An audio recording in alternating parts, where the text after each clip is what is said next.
ጋይስ ደግሞ ከሀረር ስንቀርጽ ክሊፑን ያለውን ከካሜራ ጀርባና ያሳለፍናቸውን አሪፍ አሪፍ ሙቭመንቶች ኤዲት ተደርገዋል። በፖስታ ነው ማለት ነው። ሁላችሁም እየገባችሁ ሁለት ሰብስክራይብ አድርጉት። እሺ በጣም ሞቲቬት ይመች ፖስት ይደረጋል።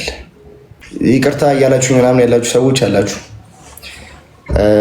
እና ምን ለማለት ነው፣ እኔ ማንንም አልተቀየምኩም እና ደግሞ ማንም እኔን ይቅርታ መጠየቅ ያለበት አይመስለኝም።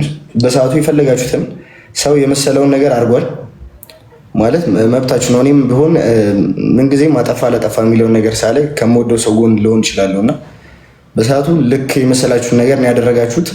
አሁን መታችሁ ይቅርታ መጠየቅ አይጠበቅባችሁም። ምክንያቱም እኔ ማንንም አልተቀየምኩም። በፊትም የማውቃችሁ በጣም ብዙ ሰዎች ስላላችሁ ስቲል ነው ወዳችኋለሁ፣ አከብራችኋለሁ እና ውሳኔያችሁንም አከብራለሁ እና የተቀየምኩት ሰው የለምና በውስጥ እየመጣችሁ እኔን ይቅርታ መጠየቅ አይጠበቅባችሁም እና የሁላችሁንም ይቅርታ ተቀብያለሁ። እሺ እግዚአብሔርን ማንም የተቀየምኩት ሰው የለም እና ይመቻችሁ። እውነት ስለተመለሳችሁ እውነቱ ስለገባችሁ ደስ ብሎኛል። አይ ቲንክ በሰዓቱ እኔም ትንሽ የተናገርኩት ነገር ውሸት ባይሆንም የተናገርኩበት መንገድ ልክ አይደለም መሰለኝ እና እንደዛ እንድታስቡ ያደረጋችሁ እሱም ይመስለኛል እና ችግር የለውም። እሺ ማርያምን ማንም አልተቀየምኩም። እኔ እንደ በፊት ወዳችኋለሁ። እንደ ጋብርኤል የማትገመት ሰው ሁሉ ፔናልቲ ይመታለሁ ብለህ ኮርናሻ ወደስ ይቅርታሽ ችግር የለውም። ማርያም እኔ ማንም አልተቀየምኩም ጋይስ። ይቅርታኝ ለምንድን ነው የምትጠይቁኝ ጋይስ? በሰዓቱ የመሰላችሁን ያደረጋችሁት። ሁሉም ሰው ወደሚወደው ሰው ጎን መቆሙ ከሚወደው ሰው ጎን መቆሙ ጥፋት አይደለም።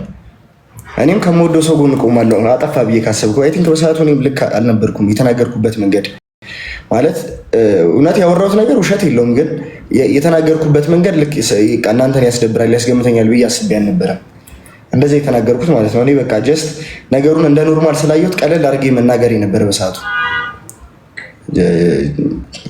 እና ያ ነገር ትንሽ እናንተም ያስከፋል። የሆነ ሰው የምትወዱት ሰው ምናምን ያስከፋዋል ብላችሁ የምታስቡት ንግግር ከሆነ ሰው ሲመጣ እዛ ላይ ኤክስፔክት ከማታደርጉት ሰው ከመጣ ሊያስደብራችሁ ይችላል እና በሰዓቱ ልክ ናችሁ። ከምትወዱት ሰው ጎን መቆማችሁ ምናምን አያስገምትም። ግን የምነግራችሁ ነገር በፊትም አውቃችኋለሁ። በፊትም በጣም ነበር የምወዳችሁ፣ አሁንም በጣም ወዳችኋለሁ እና ልክ ነበር ያደረጋችሁት።